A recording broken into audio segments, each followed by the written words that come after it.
Back here, first things first, Warriors-Nets opened the NBA season last night. It was all Brooklyn from the opening tip. KD and Kyrie were dynamic. Steph and the Warriors were not. Golden State looked nothing like that powerhouse we've come to know. Also, I mean, it's been a minute since we've seen said powerhouse. Chris Broussard back with us now. Broussard, last night, was it a sign Steph will not be able to carry the Warriors to the playoffs all by himself?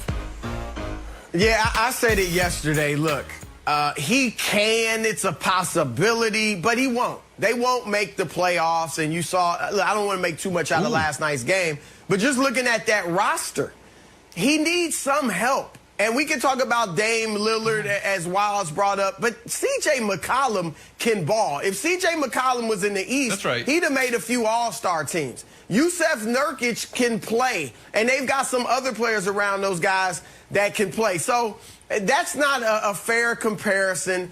This will not mean Steph is not a great player, not an all-time great player.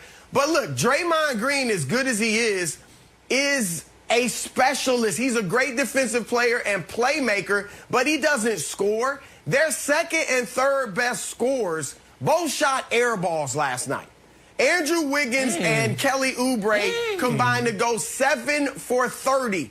All three of Oubre's baskets were dunks. I'll give him that. He should be in the dunk contest this year because he can really fly. But outside of that, they don't have anything. James Wiseman, shout out to him, great pick. That'll pay dividends next year. But Steph doesn't have help. And look, for your all-time list, Nick, Isaiah Thomas had Kelly Tripucka, who I don't know if you were watching basketball back then, but Kelly Tripucka could ball. He was a two-time All-Star and a straight-up scorer. Then he got Adrian Dantley and Joe Dumars. So he didn't make the playoffs with no help.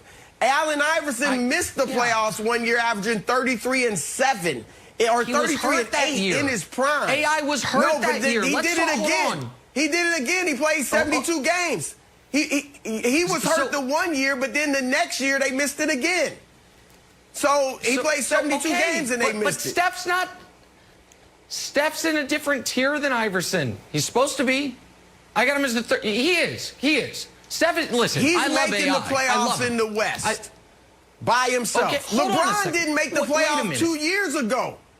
Without help. He was hurt. They were in fourth. Okay, 17 games. They were in fourth place. They were in fourth place when he tore his groin. Don't give me the LeBron thing. I get he was hurt, but it was only 17 games. Hold on a second. Let's talk about this for a second.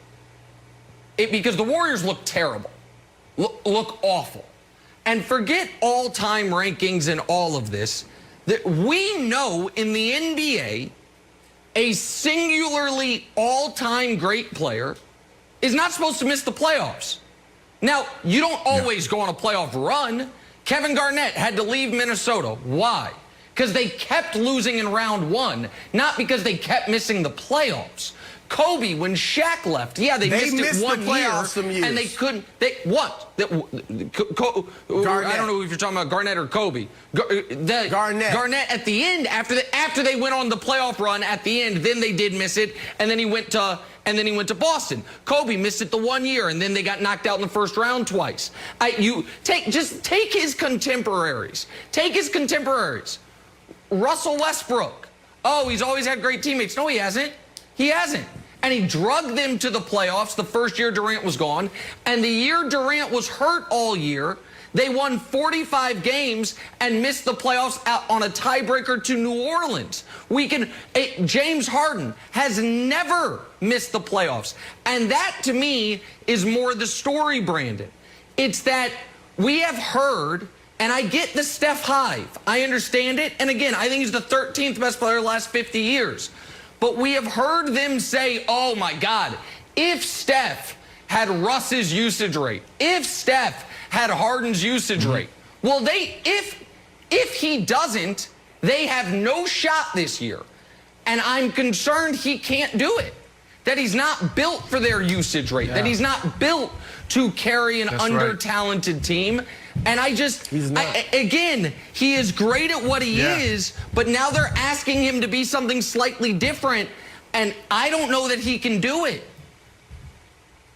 Yeah, it's going to get real ugly, Nick. Look, we all said it. It's opening night for the NBA. You don't want to overreact. You know, we try not to do this in football. You know, everybody want to make Super Bowl predictions in week 1, week 2. This guy's good, this guy isn't good. And we shouldn't do it in the NBA, right? So when you look at last night and Steph Curry, 3-time champion, 2-time MVP, 6-time NBA All-Star, did you not feel bad for him when the cameras was panning and seeing him catching his face when he was sitting on the sideline when the game was just over? And you just thought about, well, man, last year he only played 5 games and they were the worst team in the NBA and they got the #1 pick. That's not a place that you want to be in when you're accustomed to competing for championships year in and year out. And then you think about, like, man, Klay Thompson's down, so now, you know, they don't have a chance this year. I felt really bad for Steph. And then I thought about, like, is this where this kid want to be for the next couple years? He's 32. I don't see any light at the end of the tunnel for the Warriors this year. I don't see any light at the end of the tunnel for the Warriors in the next 2-3 years. I truly believe that Steph Curry and his team really need to consider what they want to do long term. All right, well, speaking of guys who might want to leave, let's talk some James Harden. New report has the Raptors, the Celtics, and the Nuggets emerging as potential suitors for the superstar. Trade rumors piling up by the day. Reports of Harden. Nick, which of these new suitors is most intriguing to you? Well, Brandon and I were talking before the show. I know he loves the idea of, or I don't want to speak for him, but I think he loves the idea of Harden for the Nuggets because the Nuggets will be able to keep Jamal Murray and Nikola Jokic. I think it's dynamic. It obviously would drastically change the way they play, but that would be a massive big 3. I gotta say, Broussard, it's sitting right there for the Celtics.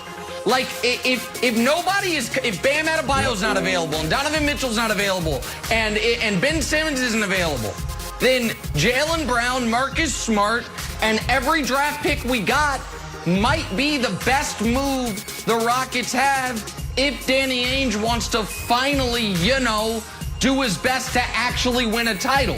I'm not sure he's interested in that. He's kind of running a draft pick Ponzi scheme over there. But if he wants to cash in those chips, this would be the time to do it, Broussard.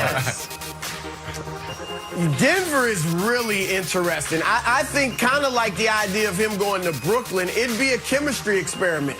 Because the ball, Nikola Jokic really runs that offense. And he would take the ball out of his hands. How would Harden play? It'd be very interesting, but certainly the talent, you would love that big 3. I'm with you, though, Nick, on the Celtics. I think you're right. They're not winning the championship as they are. Jaylen Brown is really good. So is Marcus Smart. But if you can bring James Harden to the East, now you've got him and Jason Tatum as a dynamic duo. I'm not saying I would put them as the favorites there, but they would become very intriguing.